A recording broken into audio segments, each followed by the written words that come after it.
Bom dia, irmãos. Estamos enterrando hoje o novembro, né? Tá acabando o ano, né, irmãos?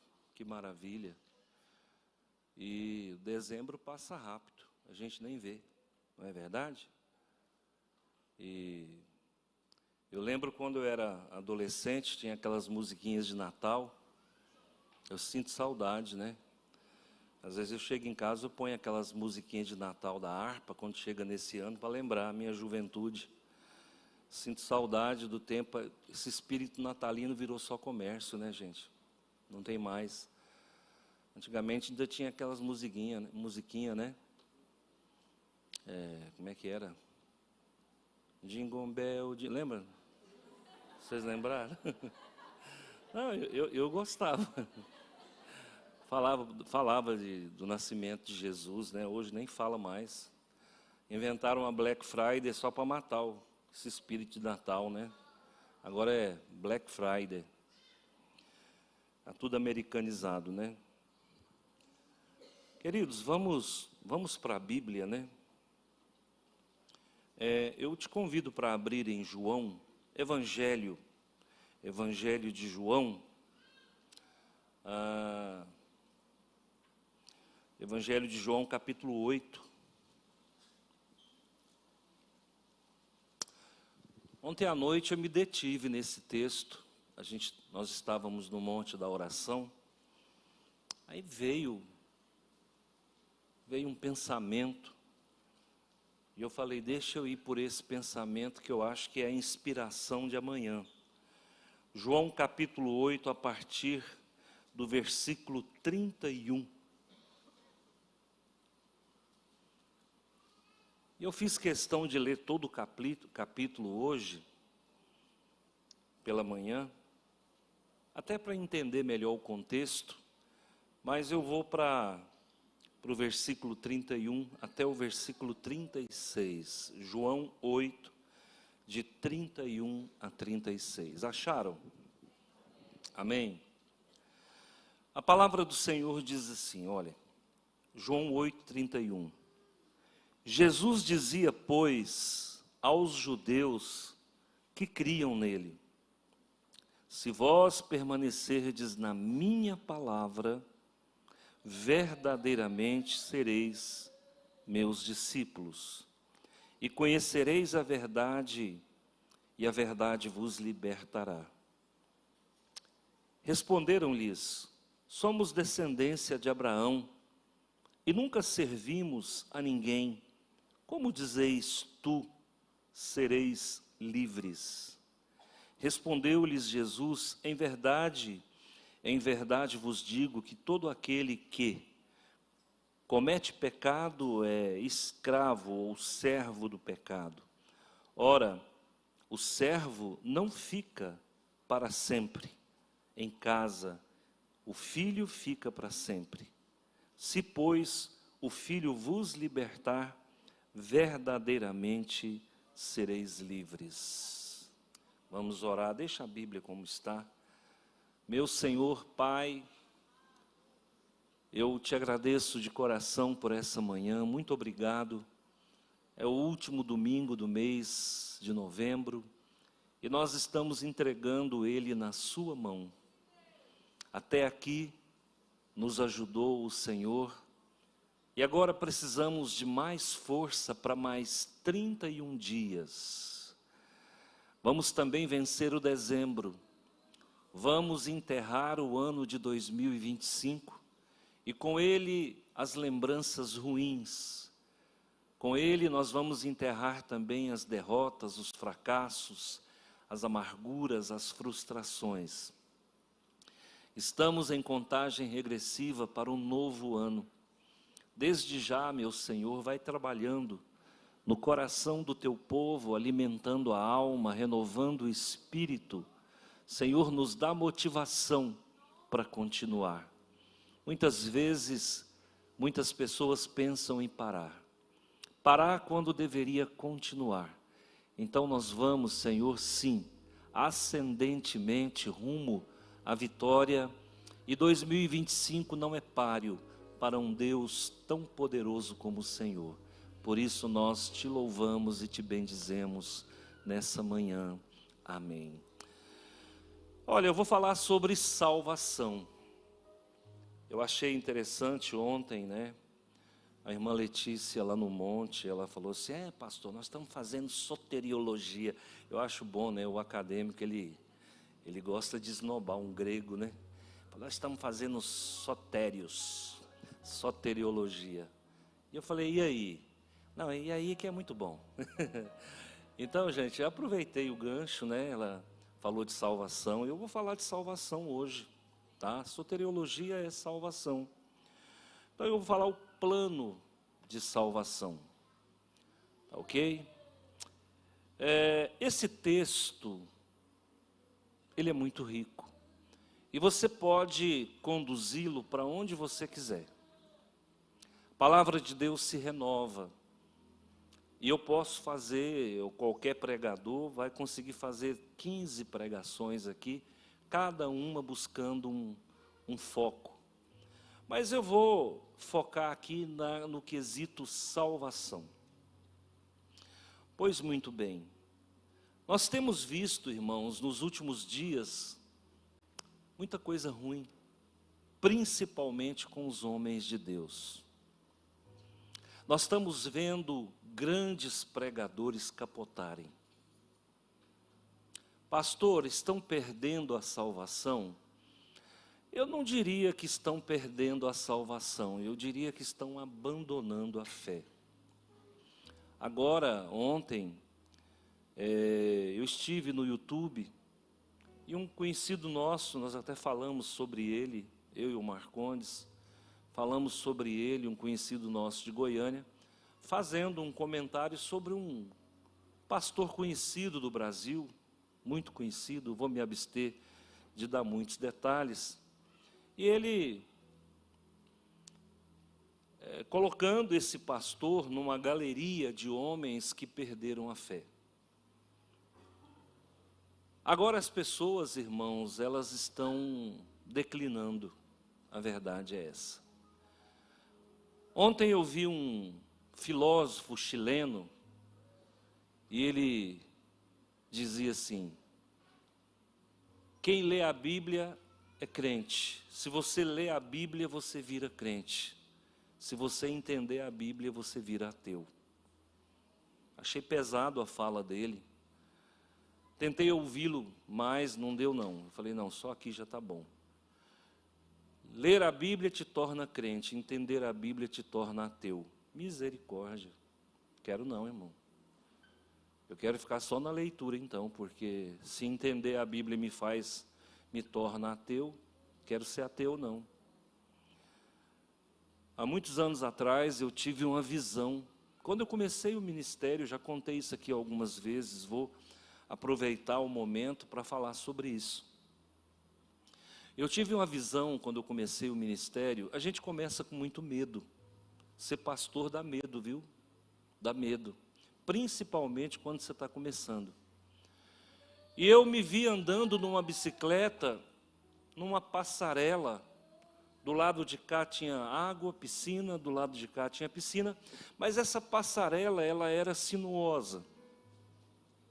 E eu andando de bicicleta ali, de uma forma muito tranquila. E na verdade era um passeio.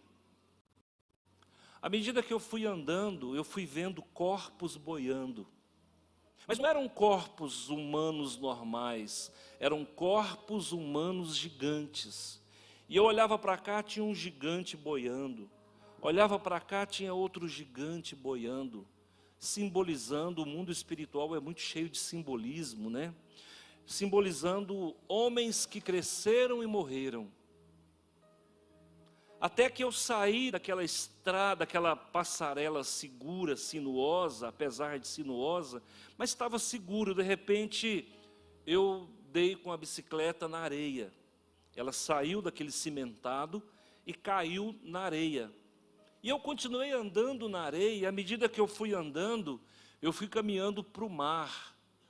E quando eu cheguei lá na frente, a bicicleta, ela atolou as duas rodas na areia, e eu quase caí, e eu levantei e olhei, estava de frente para o mar. O mar era tão grande que estava escuro. E com aquilo eu acordei. Era um sonho, era uma visão, era uma visão. E eu sempre peço discernimento para o Senhor. Toda visão precisa de discernimento. E eu falei: Senhor, me dá o discernimento do que eu acabei de ver. Ele disse assim para mim, falou comigo, né? O ministério é isso aí que você acabou de ver. No começo é um passeio. Apesar das pessoas terem muito medo, é um passeio, é fácil, é tranquilo. A igreja é pequenininha, é fácil pastorear. Mas à medida que você vai caminhando para mistérios, para coisas que você não conhece. E aqueles corpos boiando são homens que se tornaram muito grandes na fé e acabaram morrendo, e acabaram se perdendo. E aquele mar que você se deparou com ele é a grandiosidade do ministério pastoral. Você vai enfrentar grandes problemas, muitos problemas. Se prepara, porque não é fácil. Então, voltando naquilo que eu comecei a falar, não perdi o foco não. Homens, pastores famosos estão caindo, estão capotando. Você vê aí um dos homens mais famosos do Brasil, envolvido em política até o último fio de cabelo. Vocês sabem de quem eu estou falando. A pessoa se perdeu o foco, envolvido em política, o tempo todo, sabe, esbravejando, vociferando, sabe, a pessoa vocifera como se fosse um animal, esbravejando contra A, contra B, contra C, e não é um comentário descompromissado, mas a pessoa está envolvida até o pescoço, chegou a ser incluído na trama golpista, e coisas que a gente sabe que não é verdade. Mas por quê? Porque deixou o púlpito para militar. Misericórdia, irmãos, eu não quero ser militante político, eu vou perder a minha fé, eu vou cair, eu vou capotar. Eu acho que eu tenho que votar, eu tenho para mim que eu tenho que votar. Nem que eu possa votar errado, mas eu preciso exercer o meu direito de cidadania. Mas militar no partido A ou no partido B, não. Nós temos visto aí há pouco tempo um pastor batista de São Paulo, se não me falha a memória, dizendo que tem que reescrever a Bíblia. Vocês sabem de quem que eu estou falando? Esse homem foi sepultado pela própria história dele, hoje ninguém dá crédito nele. Tem que reescrever a Bíblia? Como é isso? E vocês estão vendo aí, cada dia, um famoso, sabe? Nós temos pastores na nossa convenção que está andando mais com padre do que com outro pastor. Perdeu o foco. Que os padres são gente boa, não resta dúvida, não tenho dúvida. Mas eu acho que cada um com a sua espécie, cada um com seus pares. Encontrei fui lá nós ganhamos da irmã Nelita uma área, e nós estamos fechando lá, vai ser uma congregação na zona rural, e nós estamos trabalhando lá. Cheguei lá, tinha uma avezinha machucada, vou me abster de falar o nome, que vai que tem algum fiscal do IBAMA aí, e machucada, e aí o irmão falou: pastor, se a gente soltar o gato vai comer. Eu falei: vai mesmo? Que gato não perdoa, né? Eu falei: não, deixa eu levar para casa e cuidar, porque ela está machucada. Aquela chuva de granizo, eu acho que quebrou a asinha dela. Fui até uma loja, comprei a gaiola, levei e coloquei ele em casa. Só que na hora que eu comprei a gaiola, eu fiquei com dó dele ficar sozinho. Eu falei: vou arrumar um parceiro para ele, né? Só que os parceiros que estavam lá eram de outra espécie. E aí, eu perguntei para o dono da loja, eu falei, posso levar quase que eu falei o nome do bichinho, né? Posso levar um para colocar? Ele falou, não, não leva não, que eles vão brigar, eles são de espécies diferentes. Até os animais, irmãos, eles buscam os da própria espécie. Com todo respeito aos padres, mas pastor tem que andar com pastor, padre tem que andar com padre. Então nós estamos vendo uma inversão de valores, sabe? Os evangélicos agora elogiando os católicos. Pastores dizendo que o meio evangélico é um meio de guerra. Mas quem fala isso é o primeiro a atirar. Coisa que eu acho mais terrível no meio evangélico é um homem de Deus ir lá para atacar outro homem de Deus. Que coisa feia. Nós não precisamos viver dessa forma, não. Sabe o que é isso aí, irmão? Os gigantes que estão boiando, que Deus me mostrou. Tem muita gente grande, irmãos, que declinaram da fé, acabaram perdendo o foco. Então, nós temos que ter o foco na palavra. E eu louvo a Deus, porque Deus tem me guardado, eu não tenho rede social, nada, só o WhatsApp, porque esse não tem jeito. Sabe, graças a Deus o Senhor me poupou. Quantos ataques eu já sofri em rede social, nunca respondi nenhum. Nunca respondi e nunca vou responder. Se alguém está falando mal de mim na rede social, vai falar ao vento, porque eu não vou responder, nunca respondi. Nós não podemos perder a nossa fé. Para quê? Para que like? Para que seguidor? Se eu souber que alguém está me seguindo, eu vou abrir um boletim de ocorrência. Não quero ninguém me seguindo. Isso aqui não é utopia, não é fantasia. Sigam a Cristo Jesus, nosso Senhor. Verdade, irmãos, isso aqui não é utopia, não tenho necessidade nenhuma. Aí um dia, quando nós começamos a postar as pregações, o irmão falou para mim, pastor, o senhor vai bombar no Brasil. Eu falei, não, irmão, se eu conseguir bombar dentro da igreja, já estou satisfeito. Quando eu fiz a minha prova, a prova da ordem para ser pastor, o maior medo que batista tem é de pastor querer virar bispo e apóstolo. E aí na pergunta, na sabatina pela qual eu passei, um pastor perguntou assim, que no meu tempo era prova oral, né? Hoje não, hoje é prova escrita, é tranquilo. Mas no meu tempo era prova oral, eram 40, 50 perguntas.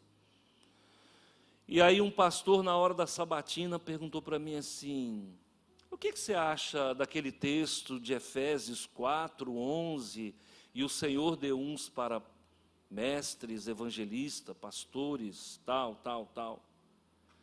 Eu entendi a pergunta dele. Ele estava preocupado, com medo de que amanhã ou depois eu quisesse ser bispo ou apóstolo. E eu tranquilizei, falei, pastor, deixa eu falar uma coisa para o senhor. Se eu conseguir passar nessa prova, eu prometo para o senhor que eu não quero ser mais nada além de pastor. E não quero mesmo, irmão. Essa síndrome de Lúcifer que tem acometido as pessoas querem ser grande. Querem ser grande. Quando o ex-presidente se candidatou, a minha esposa se lembra que eu falei para ela, esse homem vai entrar numa fria, que ele não tem noção aonde que ele vai entrar. A felicidade dele vai acabar. Hoje está com a família destruída, filho refugiado nos Estados Unidos. Ele está preso e você sabe que é injustamente. Isso aqui não é militância não, irmão. Isso aqui é a mais pura verdade. Independente de partido A ou B, vocês sabem que não houve golpe nenhum. Está lá preso, correndo o risco de levá-lo para um presídio comum. Então, quando ele se candidatou, eu falei para minha esposa, falei, vai acabar com a vida dele, continua a vida de deputado, segue os seus mandatos. A gente às vezes busca coisas grandes demais e acaba se complicando. Então, vamos viver a vida simples de cada dia.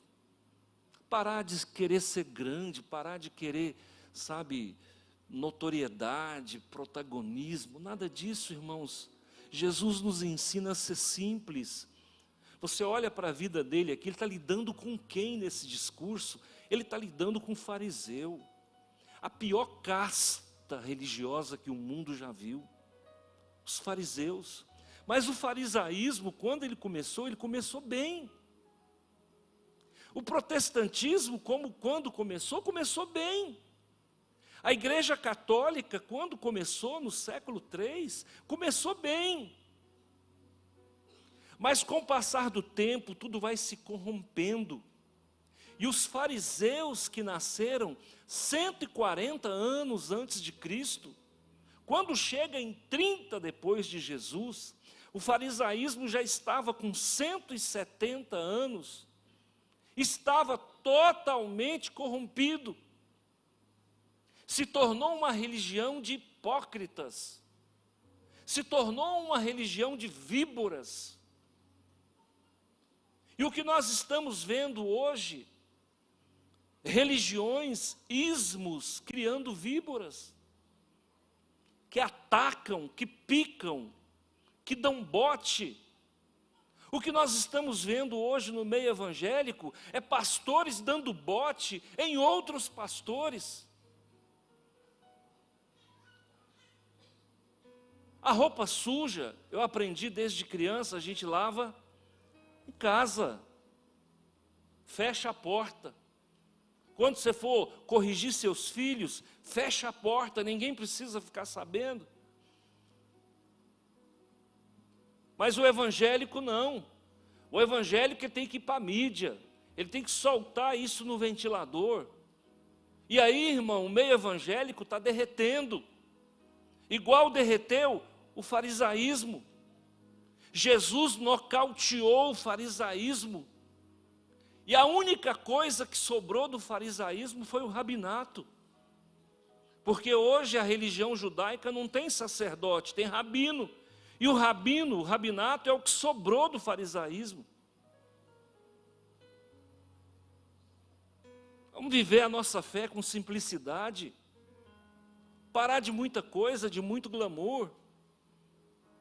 Um conhecido nosso chegou no interior aí de um estado brasileiro, vou citar o estado do Maranhão.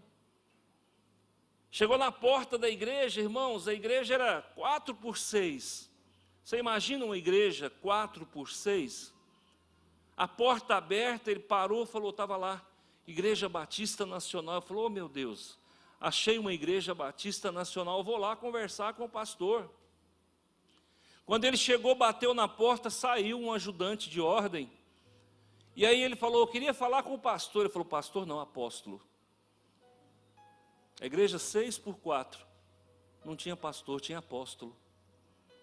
É disso que nós precisamos, gente. É disso. Foi isso que fez Satanás cair do céu. Querer ser aquilo que não é. Então, às vezes, tem pessoas aqui na igreja que me chamam de Antônio. Ô Antônio. E tem alguém, às vezes, que fica dolorido no meu lugar, chama ele de Antônio, não, chama de pastor. Pode chamar, irmão. Se te faz bem me chamar de Antônio, me chama de Antônio, está tudo bem. Tranquilo.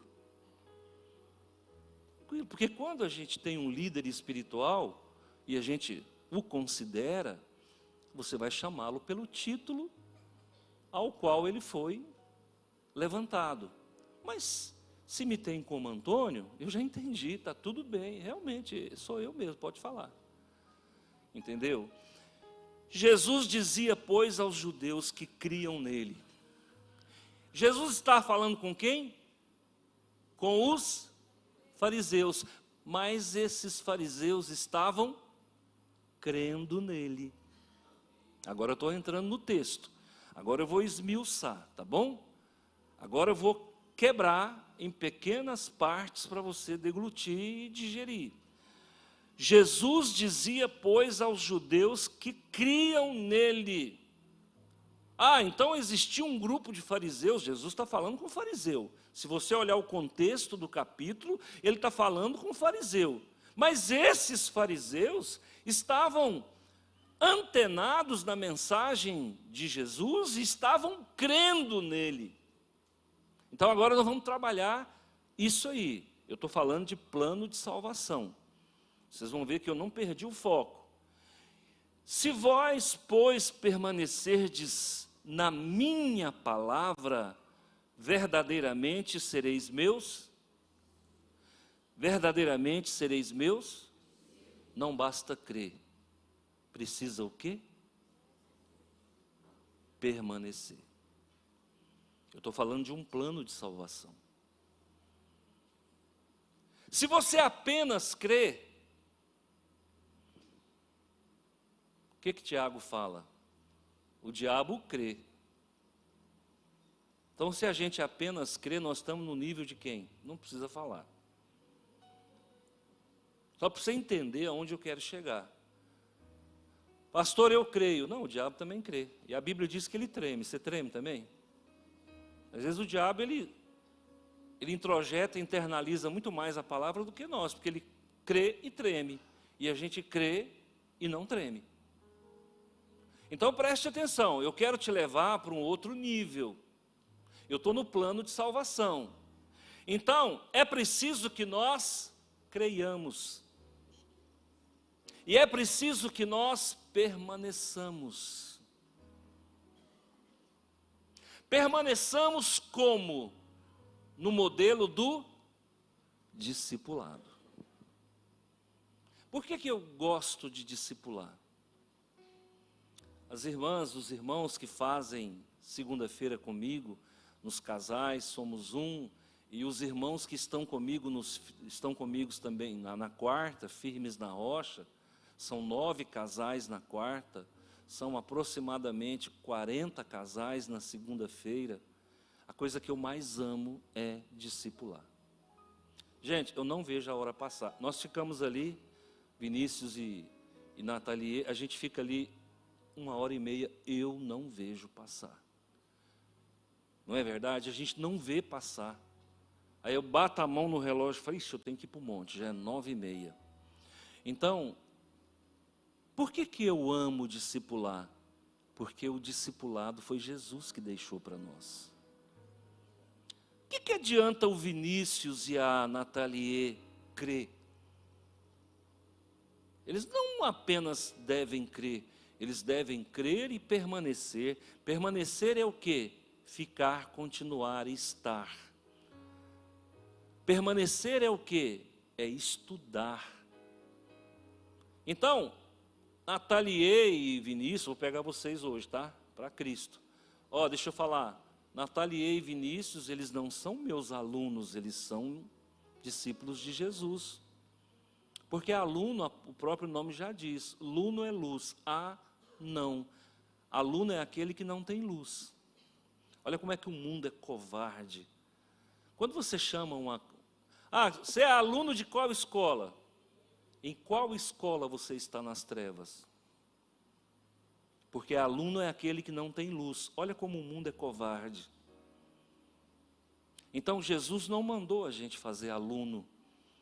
Jesus nos mandou fazer. Porque o discípulo é cópia fidedigna do mestre. Então, eu tenho 49 casais em discipulado. Coisa que eu mais amo é fazer isso. Então aqui o plano de salvação já te dá 2 degraus. Primeiro, creia. Segundo, permaneça em aprendizado. O aprendizado tem fim? Eu acho que foi Rui Barbosa que disse: há sempre um lugar na parede para mais um diploma. Já ouviram falar isso? O saber não ocupa espaço. Cada dia que vocês vêm aqui, vocês estão absorvendo conhecimento, informação. E isso vai ficar numa memória cache. Quando você precisar, ela vai emergir. E ela vai te iluminar. Então, na continuidade, primeiro, creia, segundo, permaneça estudando a palavra. E conhecereis a verdade, e a verdade vos libertará. Qual o terceiro passo do plano de salvação? Conhecer. A palavra conhecer vem do grego, como é que se chama? Qual que é a palavra que traduz o verbo conhecer? Gnose. A palavra conhecer é gnose. Sabedoria é Sofia. Eu até estava brincando com o Marcondes ontem, né? Eu tenho uma netinha que chama Sofia. Eu falei, você sabe o que significa Sofia? Ele rapidamente sacou a resposta. Sabedoria. Eu falei, sabe de onde vem Sofia? Ele disse, não, eu falei, vem de filosofia, amor à sabedoria. Filo, amor, Sofia, sabedoria. Então, Sofia é sabedoria, que vem de filosofia.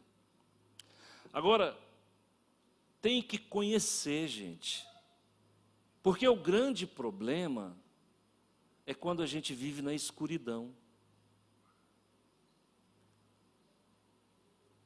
O que cega mais do que as trevas? A luz. A luz cega tanto quanto as trevas. Nós temos uma substância, se não me falha a memória, uma proteína, se eu estiver errado na classificação aí, me perdoe, chama-se rodopsina. Ela está no olho. Quando você está no escuro, quando você está no claro, que apaga a luz, a gente fica ceguinho, não fica? Mas com o passar do tempo você começa a enxergar, porque há alteração de rodopsina. Aí você está enxergando no escuro, acende a luz, você fica o quê? Ceguinho de novo, né? Porque tem que adaptar de novo a quantidade. Então, quem é que cega mais do que as trevas? A própria luz. E a pergunta que eu faço é, quem mata mais, a fome ou a falta de fome?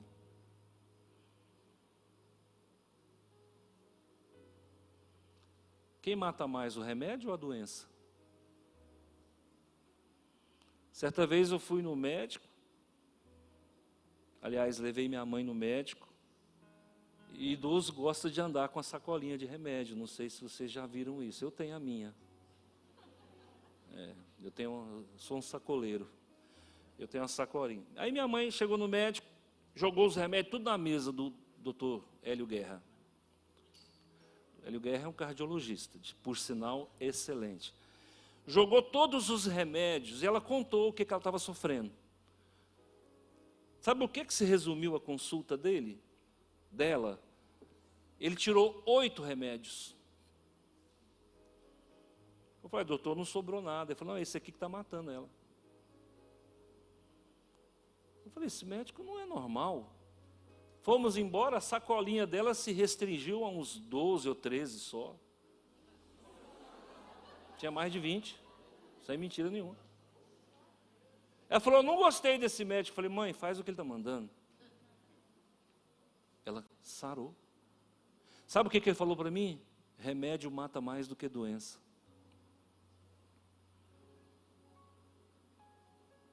Gente, comida mata mais do que a fome. Vocês sabiam disso?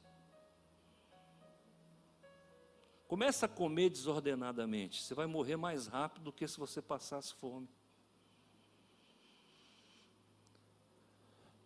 Nós temos que... Está vendo como o conhecimento traz luz? A partir de agora você já não vai comer muito. Você já vai entrar num spa. Uma esparrela, né?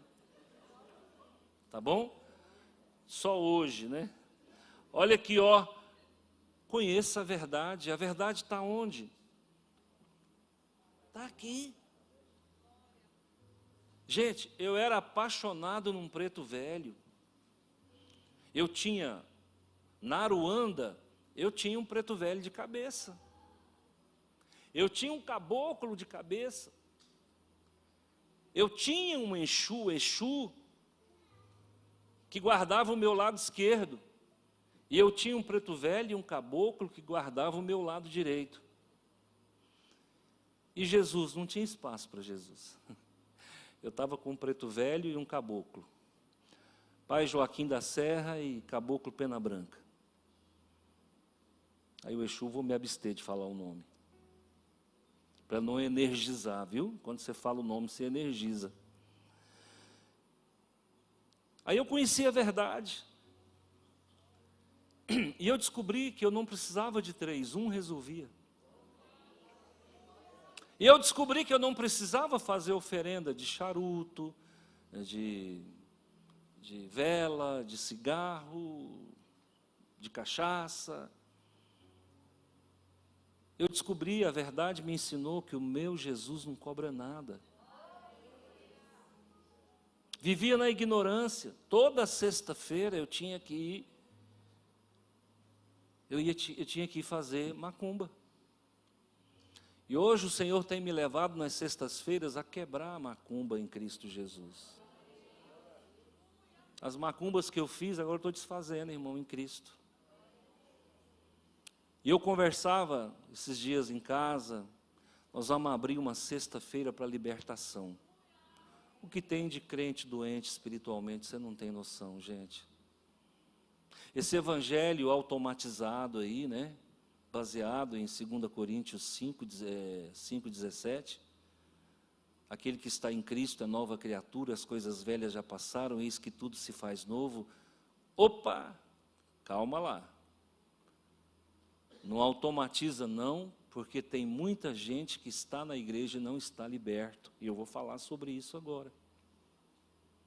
A libertação não é tão simples quanto parece.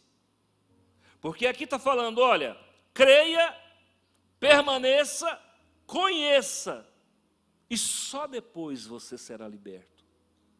Então tem muita gente aqui que crê, mas não permanece.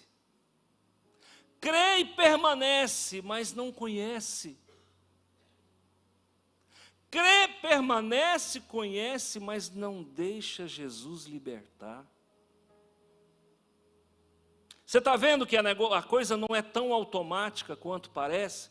E eu vim de uma religião evangélica que mentiram para mim 15 anos da minha vida. Eu tenho 21 anos que eu sou batista e fiquei 15 anos dentro de um outro modelo de religião evangélica. Não, as coisas velhas já passaram, Jesus já fez a obra está feita. Realmente, a parte dele está feita, e a minha? Eu deixei, eu mergulhei, eu imergi. O problema, irmãos, é que a gente crê, muitas vezes, não todos, é claro, a gente crê como os fariseus criam, sem permanecer, sem buscar conhecimento e sem entender que a libertação é um processo. Mais ou menos assim, doutor Leandro. Vou lá no seu consultório, o senhor passa uma receita para mim, aí eu saio com a receita na mão, doutor Leandro já fez a obra. Ah, bonito, não compro o remédio não. Não tomo o remédio do jeitinho que ele mandou não. É de 8 em 8 horas, viu? Aí você vai voltar daqui 90 dias. Não volta lá para dar o feedback, não. Para ver se tem que ajustar alguma coisa ou não. Não é assim, doutor? É por que no evangelho é diferente? Então, ir ao médico é a ponta do iceberg. Você tem que ir ao médico. Você tem que crer no que o médico está falando. Você tem que permanecer no que o médico está ensinando. Você tem que conhecer os meandros dessa enfermidade, do processo de cura. Só depois você vai ser liberto ou não. Oh, irmãos, é tão bom quando a gente entende como as coisas funcionam. É ou não é? É tão bom. Quando a gente entende, é muito bom. Quando eu era criança, eu era muito arteiro. Hoje eu vejo meus netinhos arteiros, eu falo, meu Jesus, é igual o vovô, do mesmo jeito. Sabe, antigamente os carrinhos, eu não sei como que é hoje, eles tinham um ferrinho e duas rodinhas. Você arrancava a rodinha de um lado, arrancava a rodinha, ficava só o ferrinho. Lembra disso? Quem brincou de carrinho sabe. E eu sempre tive um espírito cientista que me acompanha. E eu falei assim, eu vou medir para ver qual é a profundidade, olha só, olha a inteligência. Eu vou medir qual a profundidade desses 2 buraquinhos da tomada. Engenhoso ou não é? Tem um Einstein aí ou não tem? Hã? É o Einstein Shocker.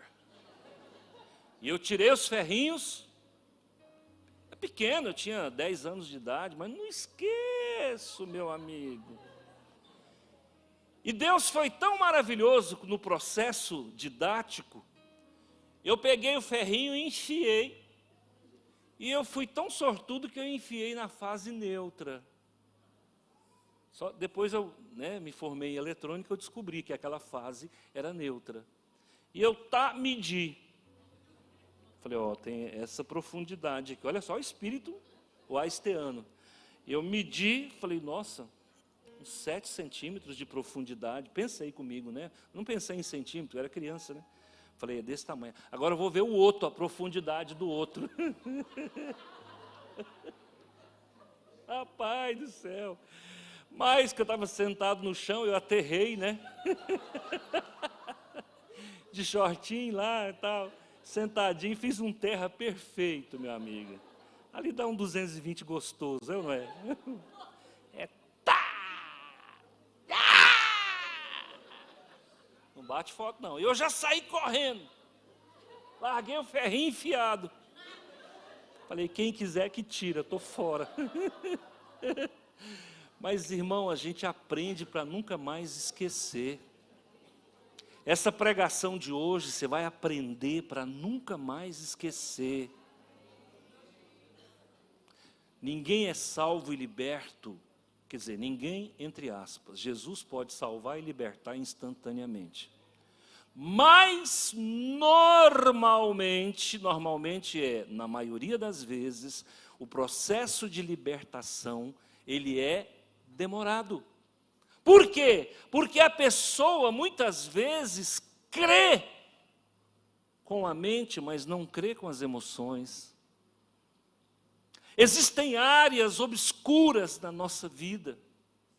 Você acha que todas as áreas do pastor Antônio é totalmente iluminada? Tem áreas que precisa de oxigênio, tem áreas que precisa de luz, tem áreas que precisa de calor, tem áreas que precisa haver uma movimentação, e aí esse processo a gente chama muitas vezes de santificação, e quando há necessidade de que o processo seja mais invasivo, então a gente chama de libertação. Quem de nós não tem um trauma? Quem de nós não tem uma raiz de amargura? Que aqui no altar eu não vou conseguir trabalhar com vocês com propriedade, então eu vou ter que levar vocês para um lugar, e ali nós vamos ter que abrir as caixas pretas, e jogar para fora aquilo que está fazendo mal. Quem já passou mal do estômago sabe, enquanto você não vomita, você não melhora. Ah, mas já tomei Dramin, já tomei Plasil, já tomei não sei o quê. Não, meu amigo, Vonal, negativo. Tem coisas que tem que vomitar. E para vomitar, a gente tem que provocar. A libertação envolve provocação. Você tem que enfiar a mão na pustema e tirar aquilo para fora que está matando o cidadão. Jesus Cristo está dizendo, olha, vocês estão ouvindo e estão crendo, mas se vocês não caminharem comigo, não conhecerem a verdade, vocês não serão libertos, e a libertação quem faz via de regra é Jesus.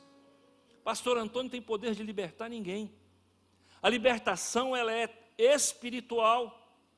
E há aqui uma sinergia, porque muitas vezes você vai ter que trabalhar para que aquela libertação se consolide de forma plena. Porque o diabo é tirado da vida da pessoa, quando é uma libertação nesses moldes, O diabo é tirado da vida da pessoa, mas se a casa ficar vazia, ele volta. Se o Espírito Santo não encher aquele espaço vazio, ele vai voltar.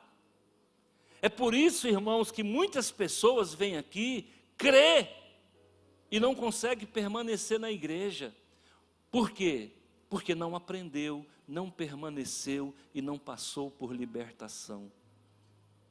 Quantas pessoas estão aqui dentro hoje, que precisam passar por um processo de libertação, e aqui está falando, são escravos do pecado. Olha o que ele diz aqui, ao versículo 34, em verdade te digo, que todo aquele que comete pecado, é escravo do pecado. Quem já fumou? Quem fumou aqui? Eu era escravo do pecado. Você era escravo do pecado. Era ou não era? E eu falava assim, a hora que eu quiser parar, eu paro. Tenta parar para ver. Naquele tempo não tinha free shop. Chegava da igreja, eu era novo convertido. Convertido nada, né? Estava fumando ainda. Chegava da igreja, o cigarro acabava. Eu saía no quintal da minha casa, pegando os toquinhos de cigarro, tirava aquele restinho cheio de nicotina e alcatrão, um ranço, pegava um papel de pão e já guardava o papelzinho de pão, cortava e fazia um baseadinho daquilo que sobrou. Meu amigo, aquilo era um sarro. E eu fumava porque o cigarro tinha acabado. Era uma carteira todo santo dia. E aí quando alguém falava assim, precisa parar, eu falei, a hora que eu quiser eu paro. Tenta parar. Parecido com a história que aconteceu comigo quando eu comecei a fazer academia. Eu tive uma época que eu falei, agora eu vou crossfit agora. Acabar com essa barriga, nem que não queira. Fui lá na academia aí. Na hora que eu cheguei, o dono da academia já fez cara feia. Falou, você até pensou, o que esse mal arrumado está fazendo aqui? Isso não tem perfil. Pensei, né? Comecei, já paguei 2 meses adiantado. Para ficar escravo. Porque se eu não pago 2 meses adiantado, com 15 dias eu parava. Mas, na verdade, eu não parei com 15 dias, eu parei no primeiro dia. Cheguei lá, moço, só aquelas máquinas. Os trenzão doidos. Só pensa nos negócios muito doidos que tinha lá. E eu cheguei e falei, aqui não, meu filho, aqui é comigo mesmo. Aí veio o personal lá. Eles não gostam muito de homem, não. Eles gostam mais de mulher. Chegou, tem personal aqui? Acho que eu dei uma pedrada, pegou nos 4 aí. E o moreno veio e falou assim para mim, primeiro dia do senhor, eu falei, sim senhor, sofre do coração? Ué, por quê? Todo gordinho tem que sofrer de coração, moço? Eu falei, não sofro não. Ele falou assim, então tá bom, você vai naquela esteira ali, olha, preste atenção, 10 minutos. E é bem devagarzinho, vou colocar lá na velocidade para você. Vamos lá, eu fui. Eu passei os maquinão do lado, eu já passando. Subi na esterona, ele colocou lá, não sei que velocidade, bem pouquinho. Falei, rapaz, espera esse cara sair, ele não sabe com quem que ele está lidando. Na hora que ele virou a esquina, moço, eu teco. Falei, 10 minutos, eu vou pagar. Eu não lembro, naquela época era 35 cruzeiros. Eu vou pagar uma grana dessa para ficar 10 minutos. E no que eu estou lá, moço, já chegou um maquinão de cá, já chegou outro de cá. Eu falei, estou bonito na fita.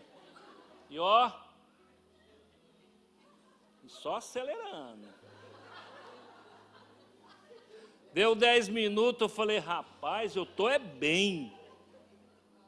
15 minutos. E os negócios aqui, de cá. Passou um pouquinho, esse negócio aqui saiu, este cá saiu, já chegou outro. Falei, opa, 20 minutos. 25 minutos. 30 minutos. Falei, eu vou até os 50. Quando deu 40 minutos, parece que eu senti alguma coisa. O trem deu uma rodadinha assim. Eu falei, vou parar. Já deu, né? Na hora que eu parei, irmão, cara do céu, o mundo rodou, rapaz. E eu segurei numa pilastra, e tinha uns negócios do lado assim, e eu já segurei na pilastra e ó. Mas era para não cair, entendeu? Porque eu não parava em pé, o mundo estava rodando, cara. E as meninas olhando e eu só no... Quando eu vi que o negócio, ele começou a dar um revertério, né? Falei, não, vou voltar de novo para correr. Eu voltei, coloquei o trem na velocidade que estava, eu melhorei. Falei, opa. Falei, agora, como é que eu faço para sair daqui? Porque se eu sair, eu passo mal. Eu falei, vou ter que parar. Fiquei mais uns 10 minutos, irmão, mas eu não estava dando conta mais. Eu falei, eu vou ter que parar e enfrentar a realidade. E eu desliguei o negócio. Quando eu desliguei, irmão, que eu desci, eu não parava, hein? Parecia um bêbado. E eu fui segurando numa pilastra e segurava na outra. Quando o Moreno me viu, falei, ô, ajuda aqui, cara. Ele falou, o que é que foi? Eu falei, não, ajuda aqui, eu estou passando mal. O que é que você fez? Eu falei, não, eu fiquei 50 minutos. Eu falei, eu te falei que era só 10, rapaz. Como é que você faz um serviço desse? Senta aqui, que eu sentei, ele pegou, abriu uns, já tinha um potinho de sal lá, que ele já carregava, né, o imunizante. Que ele abriu o negócio, abre a boca, tá lagada de sal lá dentro. Ele chega, amargou. Eu falei, só basta, só falta esse cara querer fazer boca a boca em mim, aí eu estou morto. Irmão, nunca mais eu quis ser crossfit. Acabou. Falei, vou assumir minha barriga, ninguém tem nada com isso. É um problema pessoal meu. Então eu tive que passar por essa experiência para saber que tem coisa que a libertação é mais demorada. E de lá para cá já tem 30 anos e eu não me libertei dessa barriga. No mundo espiritual, irmãos, nós temos que conhecer os mecanismos. E aí não vale qualquer igreja e não vale qualquer pastor. Se você tem um problema espiritual e vai para uma igreja ultra tradicional, eu lamento em dizer, você vai continuar com um problema espiritual. Porque o batismo não te livra dos demônios que te acompanham. É claro que você vai ouvindo a palavra, você vai melhorando. Mas haverá momentos que a gente vai ter que fazer um trabalho mais incisivo, mais duradouro. Então, queridos, Jesus está falando isso. E olha o que acontece. Ele vai dizer que quem comete o pecado é escravo do pecado. Uma das coisas que o pecado sabe bem fazer é colocar as pessoas de joelho, é humilhar as pessoas. O pecado só serve para uma coisa, te afastar de Deus e te humilhar, e mostrar para você o quanto você é miserável. Agora Jesus não, Jesus vem, e Ele está dando para nós o caminho da salvação, e o final da salvação é a libertação. Eu mexi com o espiritismo 15 anos da minha vida aproximadamente. Eu levei 10 anos para ser liberto. Toda noite eu deitava para dormir, eu sonhava com cemitério. Eu ia em cemitérios de lugares que eu nunca tinha ido. E às vezes acontecia de eu ir naquela cidade depois, quando eu chegava lá, que às vezes eu via o cemitério e falava, eu já tive aqui. Por quê? Porque o demônio de esquerda que eu trabalhava, ele era responsável pela calunga. Calunga é o cemitério. Eu servi quantos anos essa entidade, mas ela continuou me oprimindo. Então, quem teve envolvimento severo com o espiritismo não vai ser liberto de um dia para a noite. É um processo. A palavra vai trabalhando, vai trabalhando. Quem teve envolvimento com prostituição não vai se libertar de um dia para a noite. Quem teve envolvimento com cigarro, muitas vezes, não vai se libertar de um dia para a noite.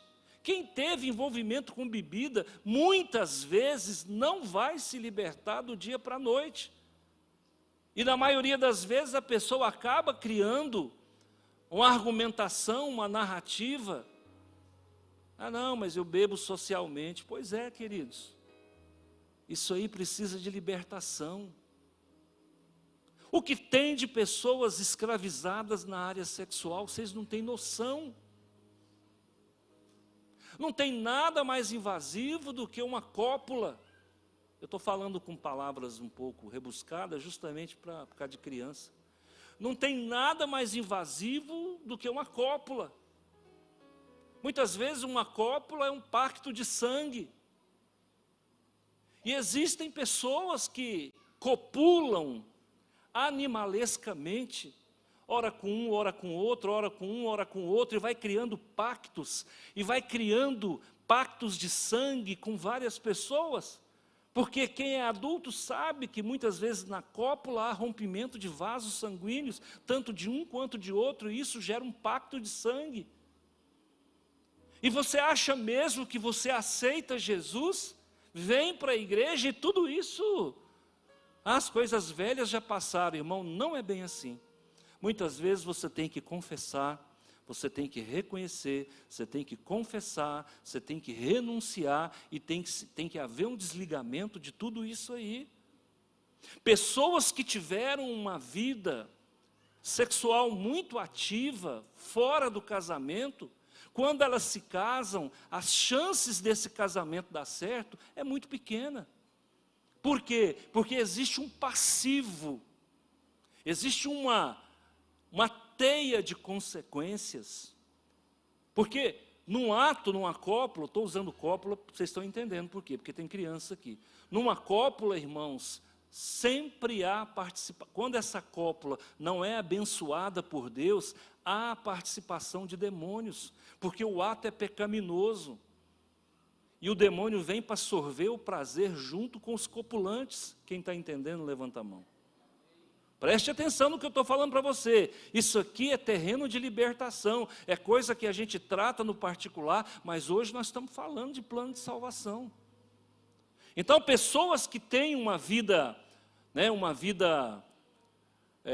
nessa área muito compromissada, muito ativa, não se engane.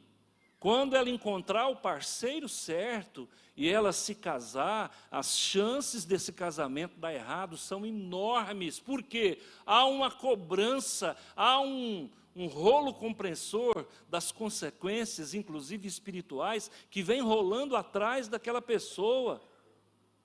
É igual a pessoa que bebe. Você acha que quem bebe, bebe sozinho? Você acha que quem bebe vai sorver aquele álcool ali sozinho?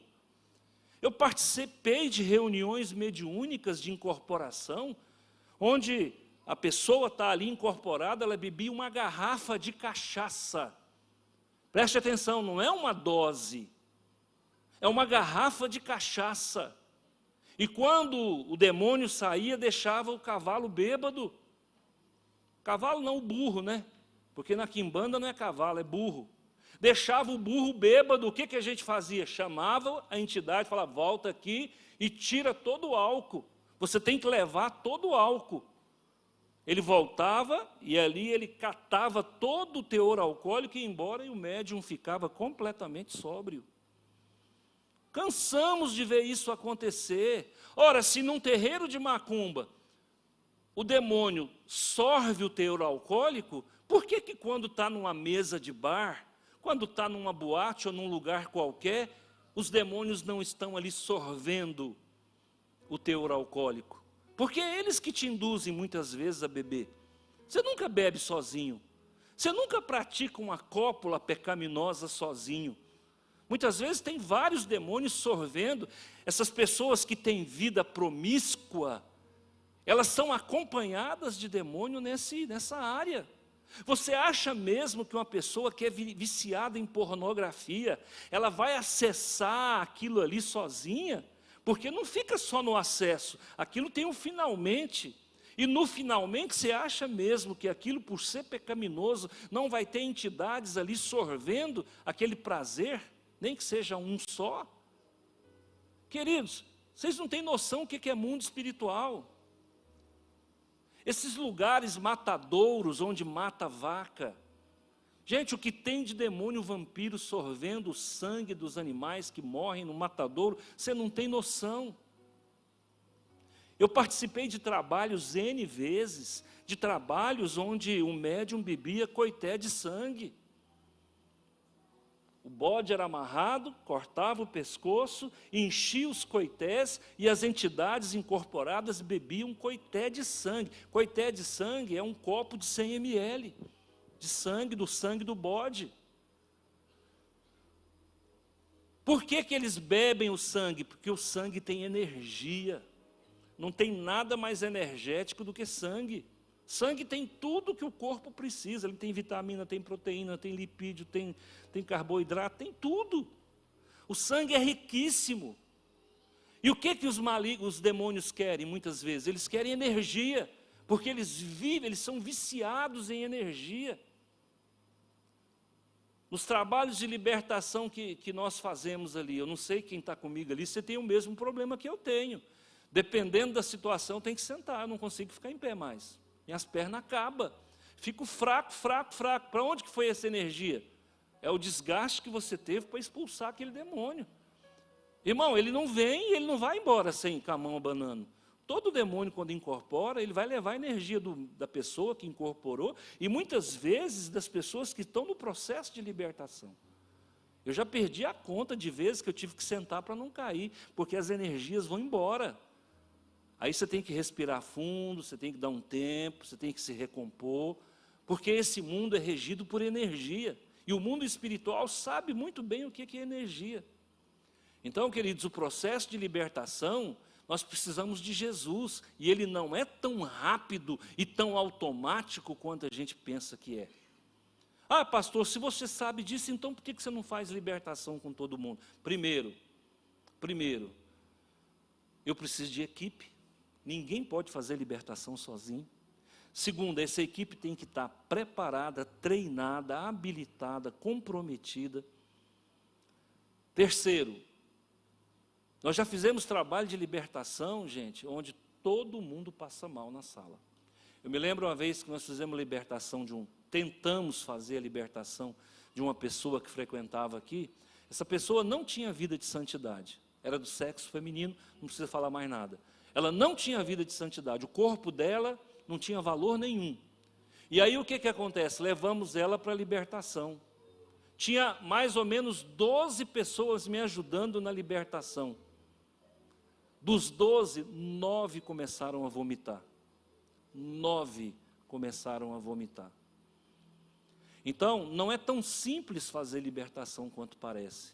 O preço que é cobrado para libertar uma alma é muito caro. E muitas vezes a pessoa não valoriza, porque ela acha que aquilo ali não custa nada. Custa.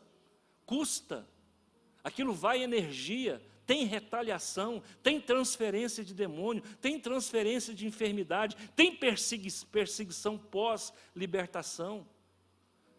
Quantas vezes a gente sai de uma libertação, vai embora para casa e o bicho atenta durante a madrugada inteira, porque ele fica extremamente revoltado, porque você mexeu na caixa de marimbondo.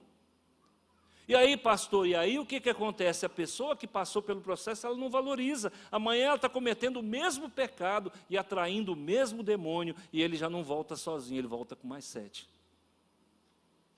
Está vendo como que é as coisas, gente? Então, e conhecereis a verdade vos libertará. Nós vamos abrir sexta-feira para a libertação a partir de janeiro, segunda quinzena.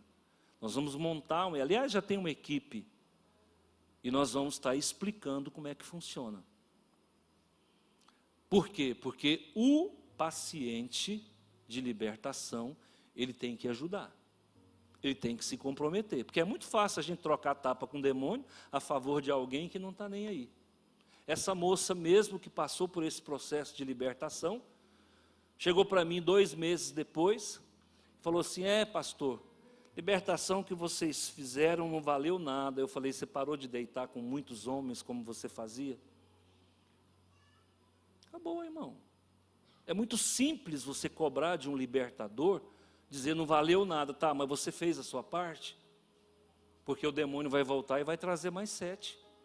Esse é que é o problema. Então, se o Filho, pois, vos libertar, verdadeiro, porque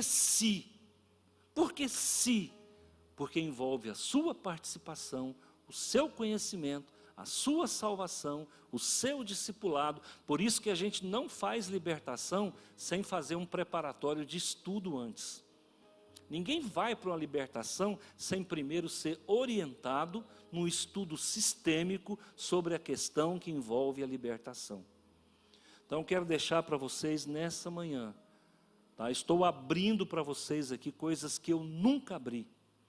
Estou abrindo para vocês aqui situações que acontecem nos bastidores de uma igreja como essa. Porque isso que eu estou falando não acontece em qualquer igreja, não.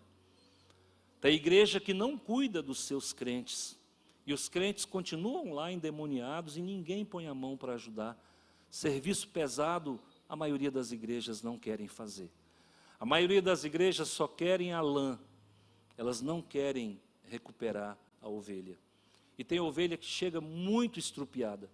Tem ovelha que chega muito ferida, muito machucada, cheia de carrapicho. E para tirar carrapicho demanda tempo. E orientação. Ovelhinha, não anda mais naquela guanchuma ali não, tem muito carrapicho lá. Amém? Deus abençoe sua vida. E que Deus possa nos libertar todo dia. Sabe o que aconteceu com esses homens que estavam ouvindo Jesus aqui? Se você for para o versículo 59, eles queriam apedrejar Jesus depois. Aqueles que creram, está aqui, ó. Jesus dizia, pois, aos judeus que criam nele. Pessoa que não é liberta, ela se torna seu inimigo depois. O que já teve de gente aqui, irmão, que passou por aqui e não foi liberto, porque às vezes a gente não consegue atender todo mundo. A pessoa se torna um inimigo declarado nosso. Se você olhar na continuidade desse capítulo, você vai ver lá no versículo 59, que eles pegaram pedra para atacar em Jesus. Gente que andava com Jesus, gente que cria em Jesus. Por quê? Porque muitas vezes o demônio não deixa a semente ser germinada naquele coração, e aquela pessoa que era um ouvinte se torna um inimigo declarado. Que Deus abençoe a sua vida, Deus te liberte poderosamente de todo o mal. Vamos orar. Obrigado, Jesus, obrigado, meu Pai, nós entendemos a mensagem e te agradecemos, porque nessa noite um lampejo sobre libertação foi declinado. E eu espero poderosamente que cada um possa entender da responsabilidade que nos cerca no quesito vida com Deus, santidade, libertação, discipulado, crença e continuidade na fé. Que a tua boa mão e a tua proteção e a tua luz esteja sobre cada um de nós. Deus te abençoe. Vai na paz. Deus abençoe.